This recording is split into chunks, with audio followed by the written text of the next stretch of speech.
নমস্কার, আমি শিবালী বিশ্বাস। এই পড়ন্ত বিকালে আকাশটা খুব সুন্দর, লাল সবুজ নীলে খুব ভালো লেগেছে আমার।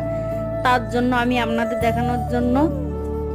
দেখানোর জন্য আমি ক্যামেরা বন্দি করলাম। যদি এইটা ভালো লাগে তাহলে লাইক, শেয়ার, কমেন্ট করতে ভুলবেন না।